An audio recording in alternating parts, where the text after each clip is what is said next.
j'aimerais que ce soir, tu disposes ton cœur afin que la parole de Dieu ce soir travaille en toi, qu'elle vienne te régénérer, qu'elle vienne te transformer. Alléluia. Est-ce que tu peux prier avec moi, s'il te plaît, pour la parole de ce soir? Prie avec moi, s'il te plaît. Alléluia. Seigneur, tu es là ce soir. Tu viens pour nous donner l'espoir et nous relever. Parce que tu dis, c'est encore possible que votre ciel puisse s'ouvrir. Tu dis, c'est encore possible que vous marchiez sous un ciel ouvert.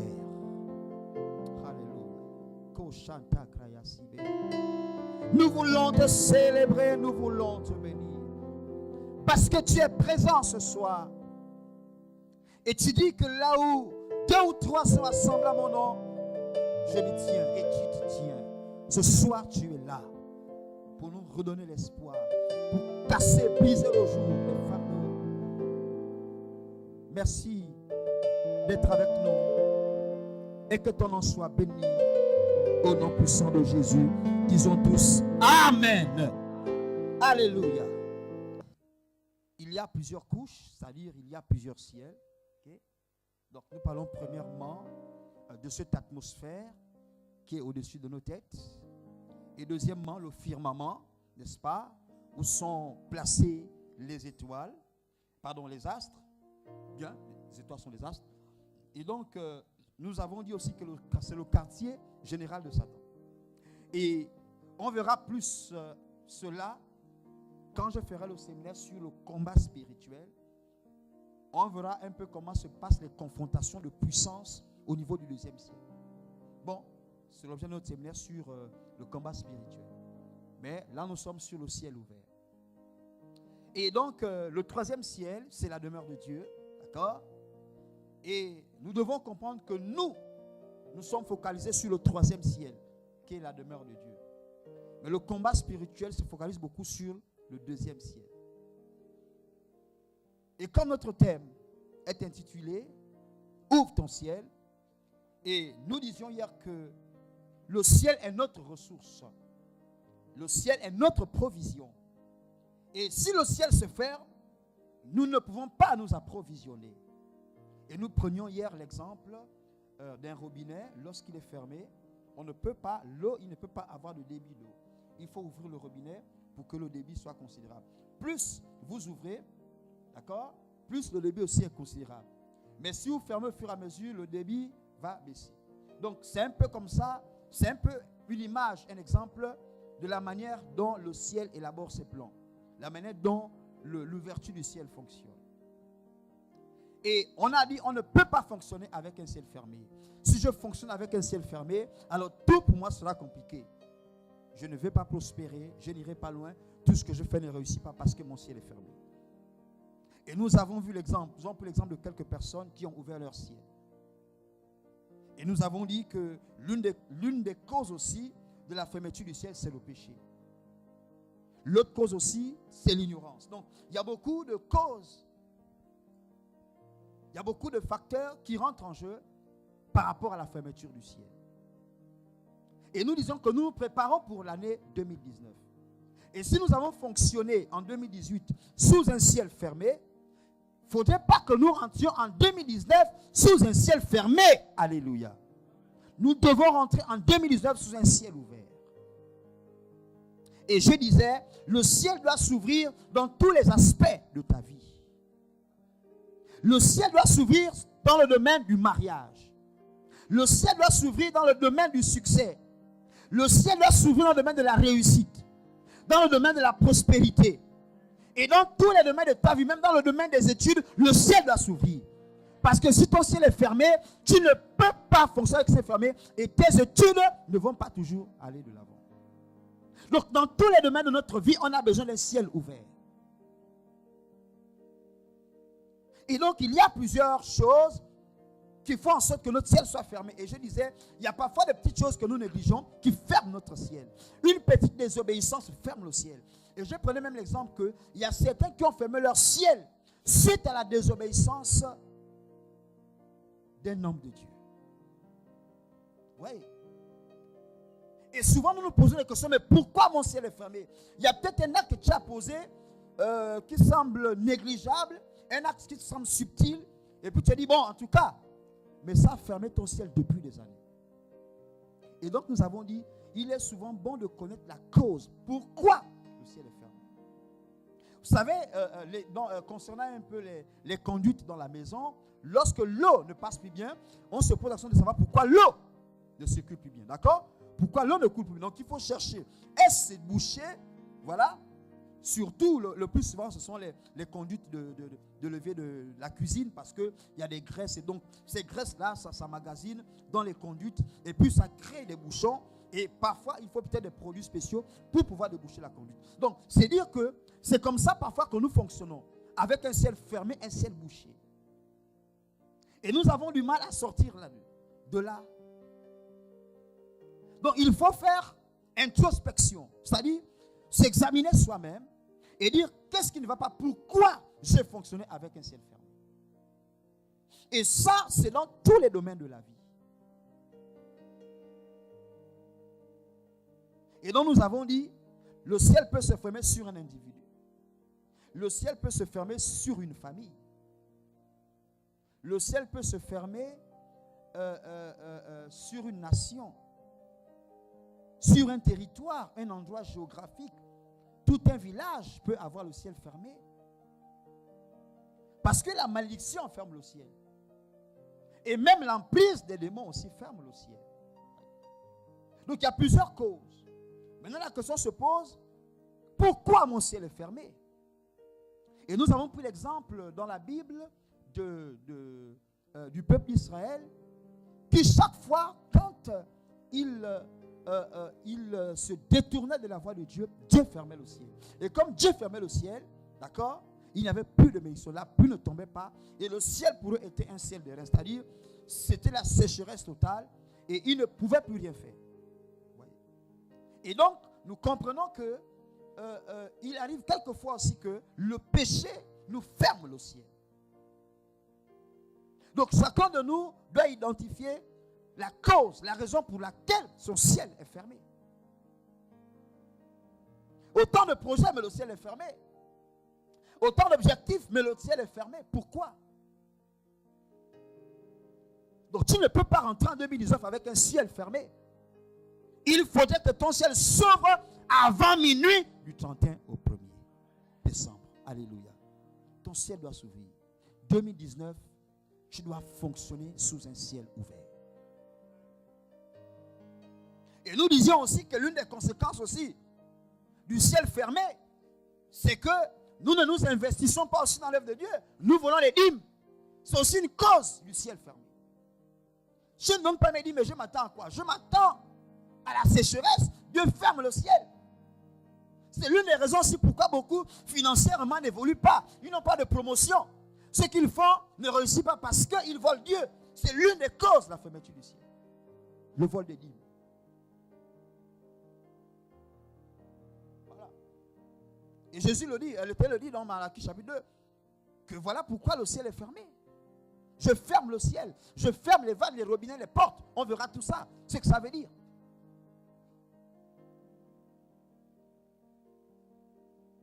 Voilà. Donc c'était un résumé un peu pour nous rafraîchir la mémoire et puis à l'endroit aussi de ceux-là qui n'étaient pas là pour avoir une idée par rapport au ciel ouvert. Alors, il y a 3 voies par lesquelles les cieux s'ouvrent. Lorsque les cieux sont ouverts et que le ciel veut relâcher quelque chose sur la terre, il y a 3 façons spécifiques par lesquelles le ciel et la terre s'interconnectent. Vous savez, lorsque le ciel s'ouvre pour bénir la vie de quelqu'un, il y a ce qu'on appelle une interconnexion entre le ciel et la terre.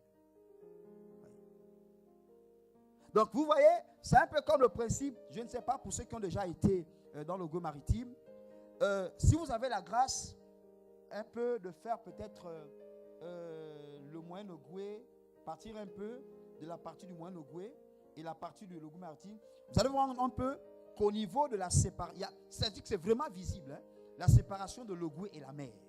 C'est très visible, donc l'Ogoué et Ozumbwe. Et vous voyez, il y a comme, voilà, un tourbillon là, et c'est un endroit très, très, très dangereux, Ozumbwe. Donc vous voyez le contact, vous voyez bien la limite, vous voyez bien la différence même des eaux.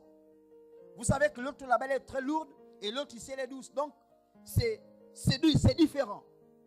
Et donc le contact là crée quelque chose. Et c'est là où les puissances, les sirènes, les esprits des eaux travaillent. Au niveau de cette, voilà, au niveau de cette rencontre-là. Entre la mer et le Goué. Donc l'eau salée et l'eau douce. Et donc c'est dire que c'est le même principe. Vous voyez, lorsque le ciel exauce la terre, il y a interaction. C'est un monde de bouleversement. Voilà pourquoi lorsque Daniel va prier, la Bible déclare que Daniel a jeûné pendant 3 semaines, pendant 21 jours. Mais Dieu dit, la Bible dit que Dieu avait déjà répondu à Daniel. Daniel avait déjà reçu la réponse à son attente. Ce serait beaucoup approfondi dans le combat spirituel. Je vais juste briefer. Daniel avait déjà reçu la réponse à son attente. Mais qu'est-ce qui va se passer? L'ange qui sera envoyé, quand il arrive, il est bloqué au niveau du 2e ciel. Il est bloqué. Donc, en réalité, qu'est-ce qui se passe? Daniel avait déjà été exaucé. Vous comprenez? Le ciel avait déjà été ouvert. Mais ça s'est bloqué au niveau du 2e ciel. Vous voyez? Et l'ange qui avait été envoyé a été bloqué par le roi des Mèdes et des Perses. C'est-à-dire le chef de l'armée de Satan qui est au-dessus de nos têtes au niveau du firmament. Et donc, il y a eu comme une confrontation de puissance. D'un côté, l'ange satanique qui est là pour freiner les bénédictions et qui travaille négativement à l'endroit des habitants de la terre. D'un côté, l'autre qui arrive. Donc, l'autre part du bas de la terre pour le haut, l'autre part du haut pour le bas, pour transmettre le message. Donc, il y a confrontation et Daniel est là, il continue à jeûner alors qu'il avait déjà été exaucé. Le ciel avait déjà été ouvert, mais c'est un démon qui a bloqué la réponse au niveau du 2e ciel. Et ça, vous trouvez ça dans le livre de Daniel au chapitre 9 et 10. Donc, c'est dire qu'il y a une interconnexion entre le ciel et la terre. Quand le ciel s'ouvre. Parce que le but aussi de Satan, c'est que nous ne soyons pas bénis. Il voudrait que nous soyons malheureux parce que son objectif est de faire du mal à l'homme. Voilà pourquoi la Bible dit dans Apocalypse chapitre 12, verset 9, que malheur à la terre parce que le diable est descendu, sachant qu'il a peu de temps, il est animé d'une grande colère. Et voilà pourquoi, il dit, pour que le ciel soit fermé, je préfère laisser une catégorie des anges au niveau du 2e ciel. Donc les anges aussi sont la cause de la fermeture du ciel. Mais ça, il faut comprendre ça. Quand je parle des anges, ce sont les anges déchus, les anges de Satan, les démons. Donc il y a une interconnexion. Alors, la première voie que Dieu utilise, ce sont les portes. Les portes. Psaume au chapitre 78, verset 23. Psaume 78, verset 23. Il commandera au nuage d'en haut et il ouvrit les portes des cieux.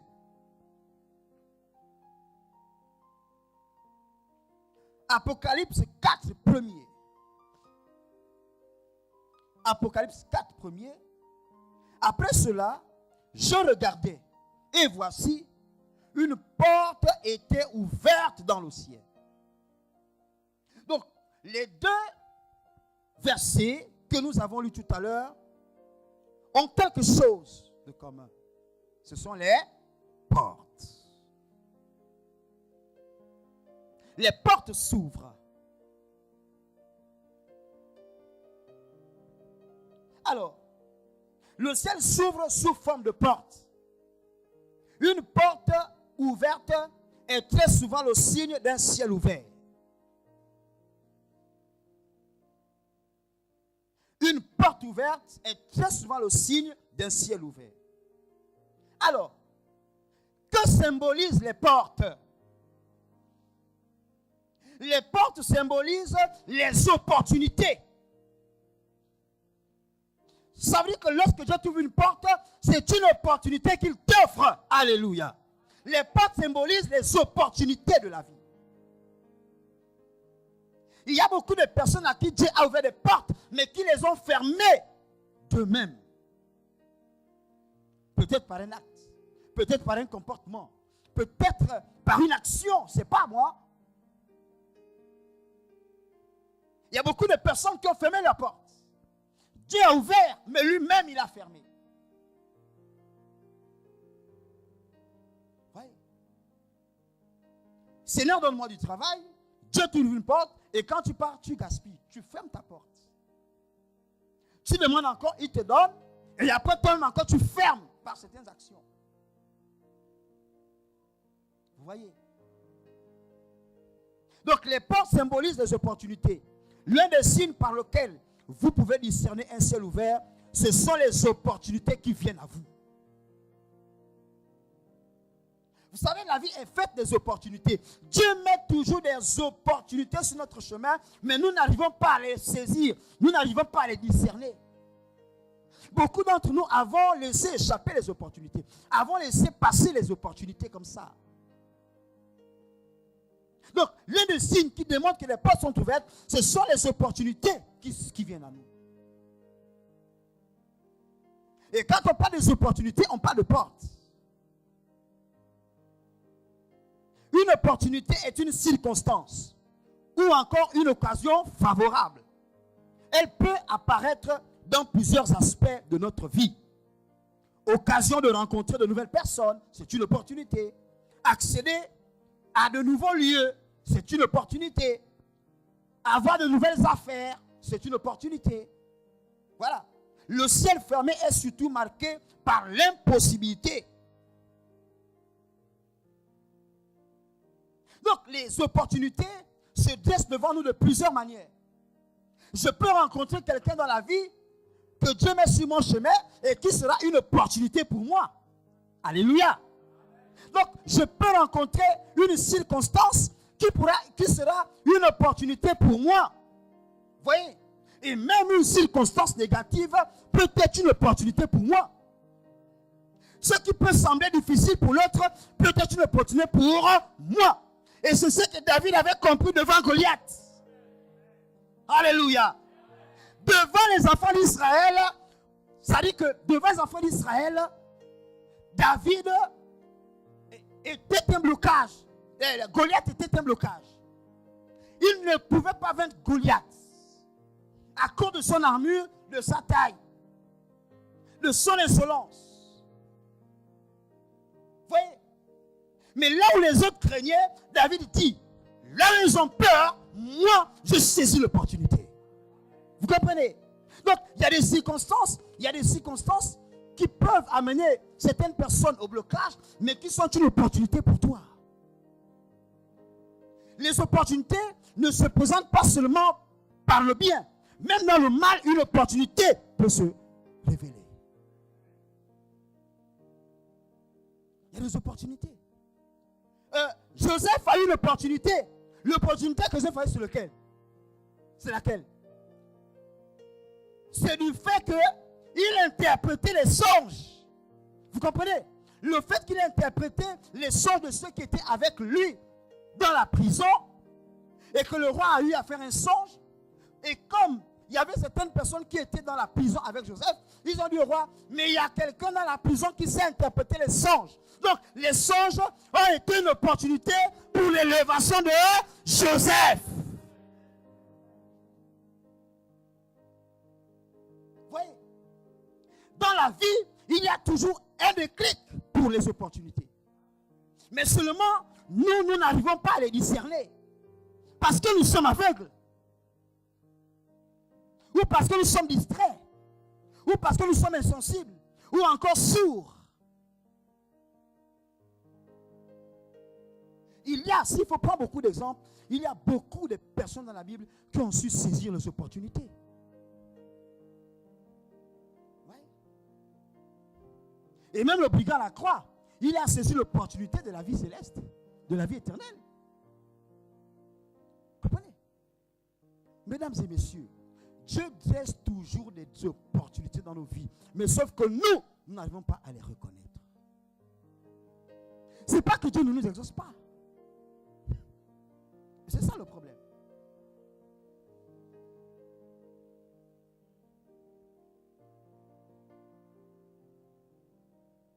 « 2 Corinthiens chapitre 2, le verset 12. Au reste, lorsque je fus arrivé à Troas pour l'évangile de Christ, quoique le Seigneur m'y ait ouvert une porte.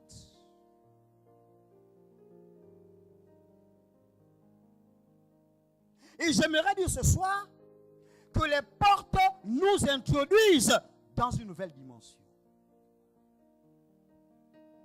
Les portes nous introduisent dans une nouvelle dimension. Pourquoi? Je veux expliquer. Chaque nouvelle opportunité cache une nouvelle dimension. Chaque fois que tu as une opportunité dans ta vie, c'est une nouvelle dimension à laquelle Dieu veut t'amener. Dans une maison, il y a plusieurs pièces. Et chaque pièce est destinée à une activité précise. Requiert une attitude précise. Mais lorsque les pièces de la maison sont chacune séparées par des portes, pour aller d'une pièce à une autre, vous devez franchir une porte. Vous comprenez? Je m'explique.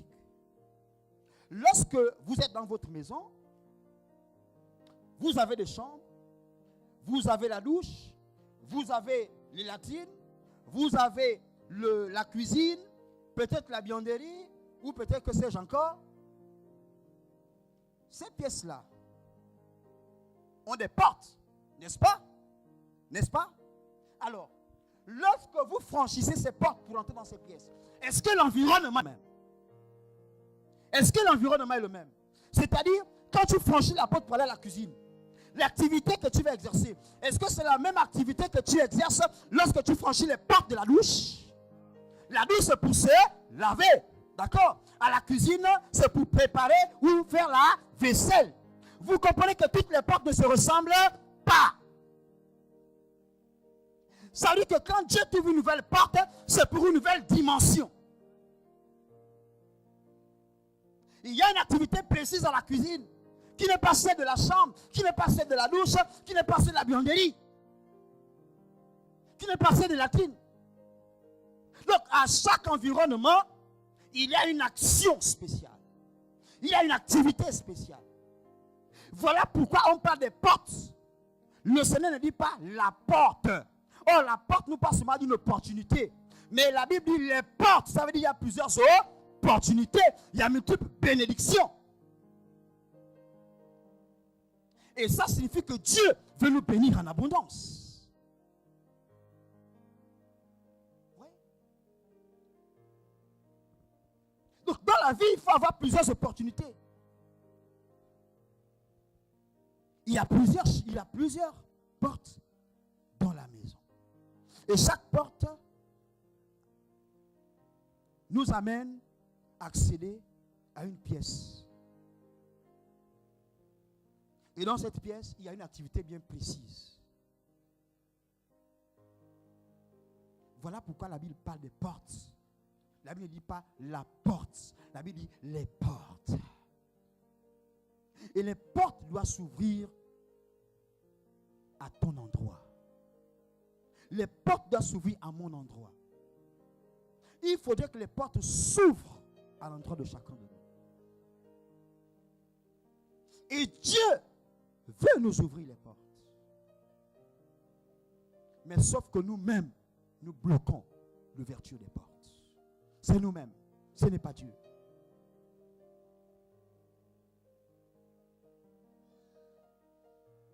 Donc en vérité, chaque porte que vous franchissez vous introduit dans un nouvel environnement, un nouvel univers, une nouvelle dimension.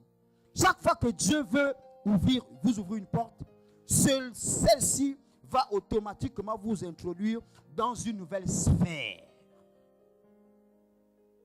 Parfois dans une nouvelle position et un nouveau statut. Alléluia.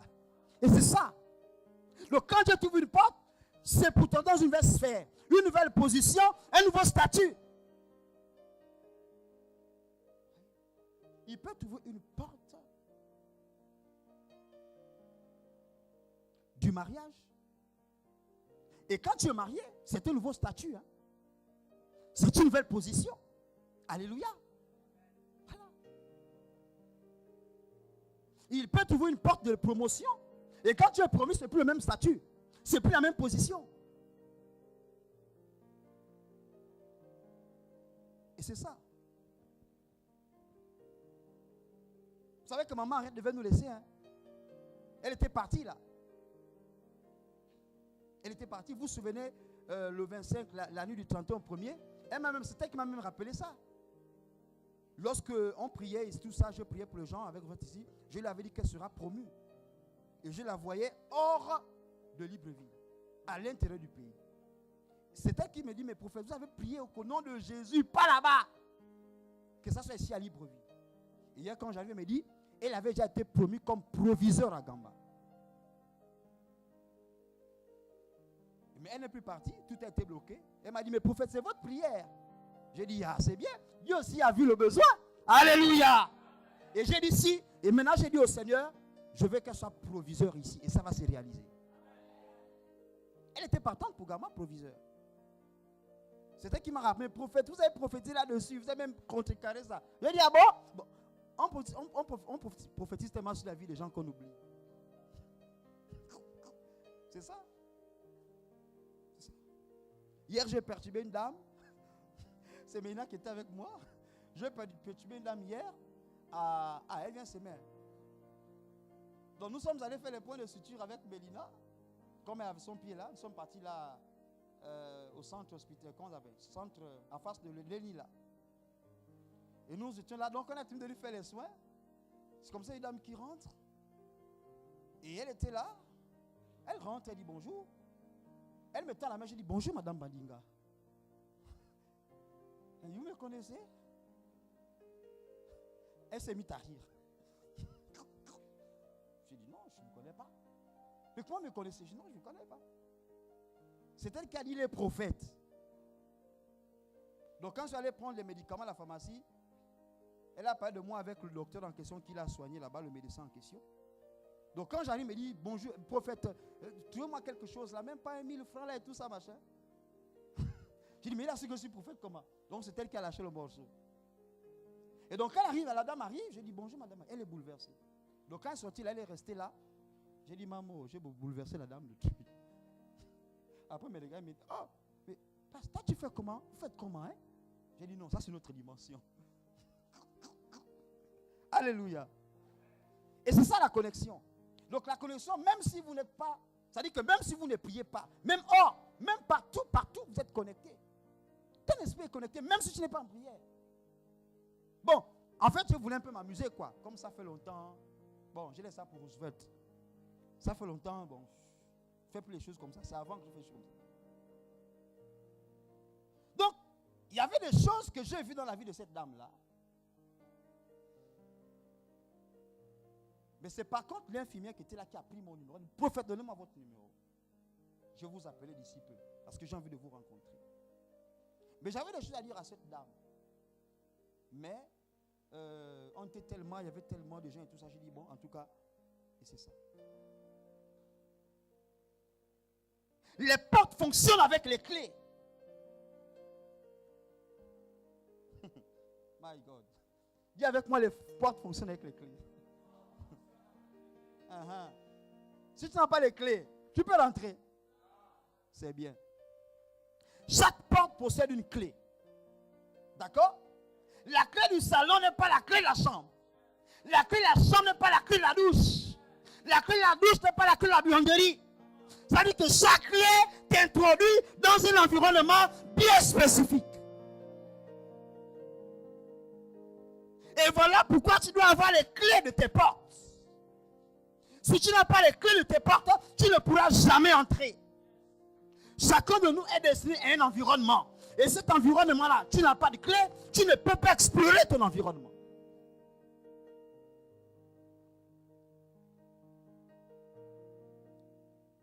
Donc chaque porte possède une clé, soit pour l'ouvrir, pour avoir accès, soit pour la fermer sur vous, pour la sécurité. De même, chaque porte du ciel possède une clé, soit pour l'activer, soit pour la sécuriser. C'est la raison pour laquelle il peut vous arriver deux choses. Premièrement, vous pouvez être en face d'une opportunité et être en face de la saisir. Ou alors, saisir une opportunité et être incapable de la conserver. Vous comprenez ça? Suivez-moi bien le séminaire là. Il faut bien me suivre le séminaire là. Vous avez cette grâce-là. J'ai une opportunité. Soit je la saisis, je la conserve. J'ai une opportunité, soit je la saisis et je l'éteins. Et ce qui fait que beaucoup ont eu l'opportunité, mais n'ont pas su conserver les opportunités dans la vie.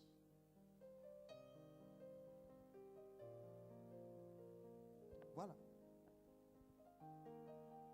Beaucoup ont eu des opportunités, mais n'ont pas pu les saisir, n'ont pas pu les conserver. Matthieu chapitre 16, le verset 19. Matthieu 16, 19. Je te donnerai les clés du royaume des cieux. Alléluia. Oh, merveilleuse parole. L'Éternel dit à Pierre, Jésus dit à Pierre, je te donnerai les clés du royaume des cieux. My God. Ah.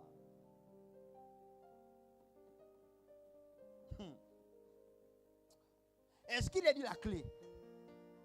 Est-ce qu'il a dit le royaume du ciel? Il a dit les clés du royaume des cieux. Il faut bien, là c'est le français. Je ne sais pas vous savez le français. Là, mon français tordu là. Je te donnerai les clés. C'est bien, ma faut s'aimer. Je te donnerai les clés du royaume des cieux. Il y a beaucoup qui sont en face des portes, mais n'ont pas les clés pour ouvrir ces portes.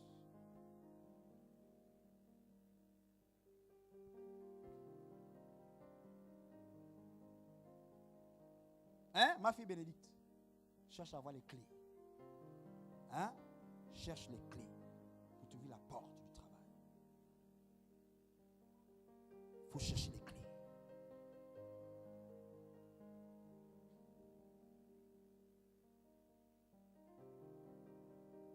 Les portes que Dieu ouvre ne peuvent pas être refermées par qui que ce soit. Si Satan de même que Dieu vous ouvre les portes, vous ouvre une porte, vous connectez à une relation, vous offrir l'opportunité d'un nouveau travail, et même si la proximité entre les portes ouvertes divines et les portes ouvertes diaboliques sont presque aussi identiques que ceux des frères jumeaux, il existe toujours des façons de discerner une opportunité divine et une opportunité satanique.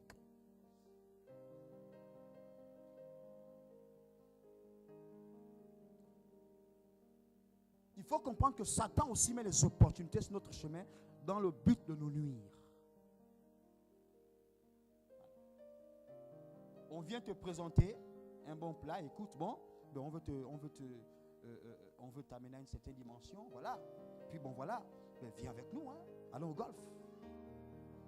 Comme c'est au golf, commence par le golf. Allons au golf. Et quand tu vois ça, oh, opportunité, je serai élevé. Oh, je serai directeur. C'est une opportunité, mais une opportunité satanique. Dans le sens de te nuire. Donc Satan aussi place des opportunités sur notre chemin.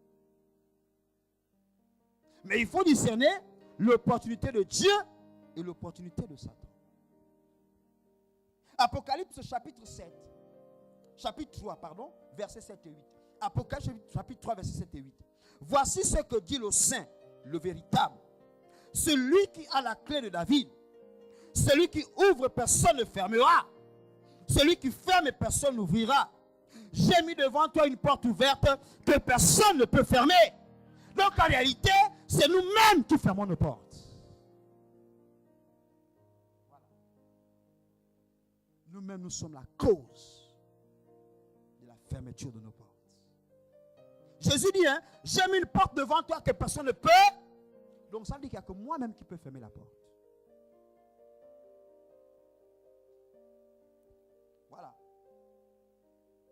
Voilà.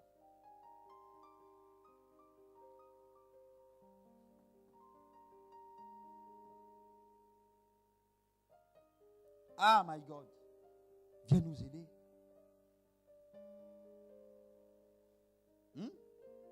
Les portes. Que les portes s'ouvrent à ta faveur. Que les portes s'ouvrent à ton endroit.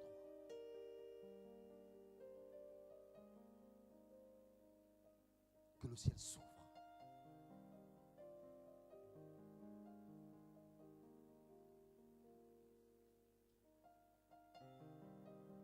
Je vais terminer avec la deuxième voie. L'une des voies que le Seigneur utilise, ce sont les fenêtres ou les écluses. Les fenêtres ou les écluses. Quand vous entendez les écluses des cieux, en fait, ce sont les fenêtres. D'accord? Ce sont les fenêtres. Malachie chapitre 3, le verset 10. Malachie 3, 10. Apportez à la maison du trésor toutes les dîmes, afin qu'il y ait de la nourriture dans ma maison. Mettez-moi de la sorte à l'épreuve, dit l'Éternel des armées, et vous verrez si je n'ouvre pas pour vous les écluses des cieux, ou encore les fenêtres des cieux. Si je ne répands pas sur vous la bénédiction en abondance. Donc en fait, la bénédiction, suivez, je disais les portes c'était quoi? Symbolise quoi? Les opportunités. Or là, les fenêtres symbolisent la bénédiction en abondance.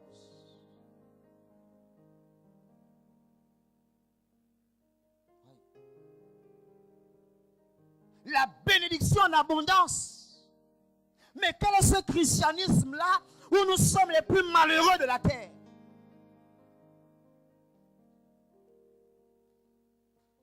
Un chrétien qui va passer du temps que dans la mendicité. Tes écluses, tes fenêtres sont fermées. Tes fenêtres sont fermées. Ouvre tes fenêtres. Et là, vous voyez que le texte nous démontre que, en fait, ce qui peut ouvrir les fenêtres, l'un des éléments qui peut ouvrir les fenêtres dans nos textes, c'est quoi? La dîme. Ce n'est pas mon sujet, la dîme. Mais en fait, je vais juste tirer les écluses des cieux.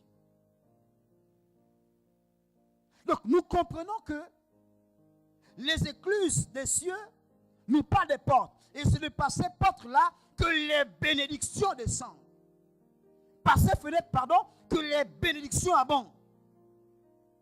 La bénédiction du ciel est une pluie. La différence est notable entre la bénédiction et celle qui descend des fenêtres du ciel. Celle-là est abondante. Elle arrose tous les aspects de notre vie.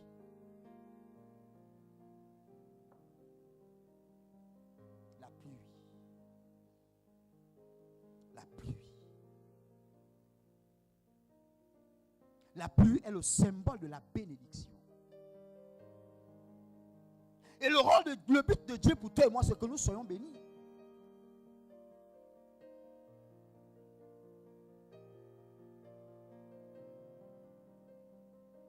Ézéchiel chapitre 34, le verset 26. Ézéchiel 34, 26. Je ferai d'elle et des environs de ma colline un sujet de bénédiction. J'enverrai la pluie en son temps et ce sera une pluie de bénédiction. My God. Hey! Donc Dieu veut nous bénir en abondance. Dieu veut que tu sois béni. Dieu veut que moi je sois béni. Il voudrait que nous soyons tous bénis. Mais quel est ce christianisme malheureux? Réfléchissons un instant. Nos fenêtres sont fermées.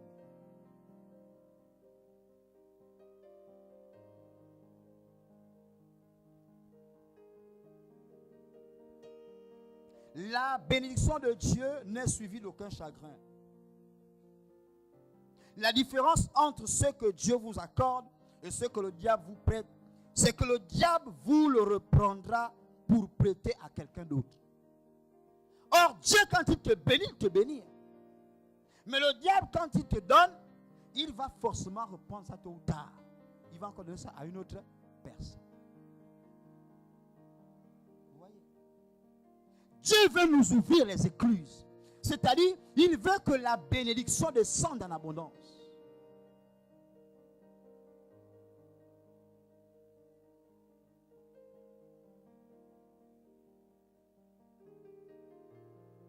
Les Proverbes chapitre 10, verset 22 disent, c'est la bénédiction de l'Éternel qui enrichit.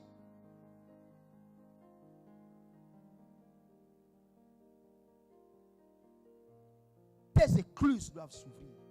Ta fenêtre de bénédiction doit s'ouvrir. La fenêtre est en haut. Et c'est de là où les bénédictions descendent.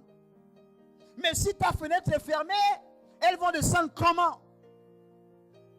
Tu dois ouvrir tes écluses à partir de ce soir. Ouvre tes écluses. Il a dit les écluses des cieux, c'est-à-dire les fenêtres des cieux.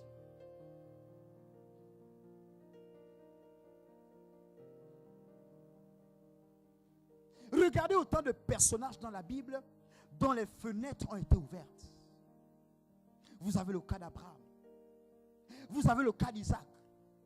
Vous avez le cas de Jacob. Vous avez le cas de Joseph. Vous avez le cas de David.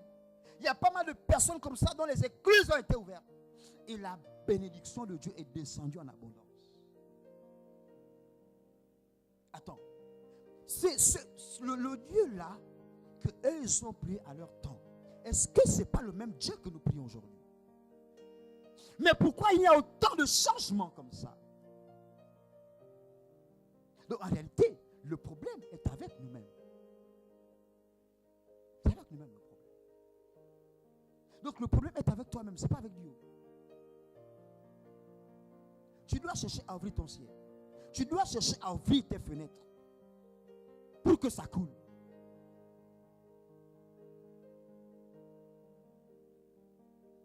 Tu vas passer tout le temps à te lamenter, tout le temps à te plaindre. Mais je prie, Dieu ne fait pas. Je prie, mais il y a un problème. Comment Dieu ne fait pas? Ça dit qu'il y a un problème. Pourtant je prie, je jeûne, mais rien. Je vais à l'église tous les jours, mais Dieu ne fait pas. Il y a un problème. Il y a un problème. Dieu ne peut pas se contredire. Il ne se contredit jamais. Ça veut dire que cherche à voir le problème. Cherche à identifier la cause. Tes fenêtres doivent s'ouvrir. Ouvre tes fenêtres.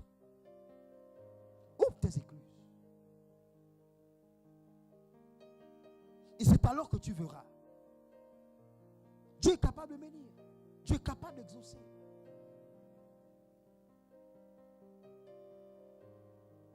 Il y a beaucoup de choses à dire. C'est un séminaire de plusieurs jours. Mais je compense et prends juste l'essentiel. Il y a beaucoup de facteurs qu'il faut connaître. Mais là, je prends juste quelques éléments.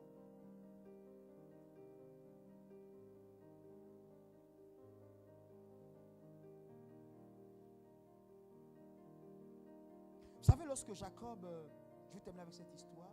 Lorsque Jacob avait des soucis, il voyait pour lui que le ciel était fermé. Et il va dire, trop c'est trop. Il va dire, trop c'est trop. Il fait traverser le fleuve, toute sa famille, les serviteurs, les bœufs, tout, il reste seul. Et pendant une nuit, il y a un ange qui vient le visiter. Mais pourquoi l'ange vient le visiter? En fait, parce que son cœur était déjà disposé. Vous comprenez? Le fait déjà qu'il aille, qu'il fasse transporter toute sa famille. Tous traversent. Il reste seul. Il dit aujourd'hui là, c'est le tournant de mon histoire. Aujourd'hui là, on monte, on descend. Il y a quelque chose qui doit se passer. Et comme son cœur était déjà disposé, Dieu a des péchés qui un ange. Voilà pourquoi le point de demain, ce sera le mystère des anges quand le ciel est ouvert. Que Dieu vous bénisse. On va voir comment les anges opèrent quand Dieu exauce.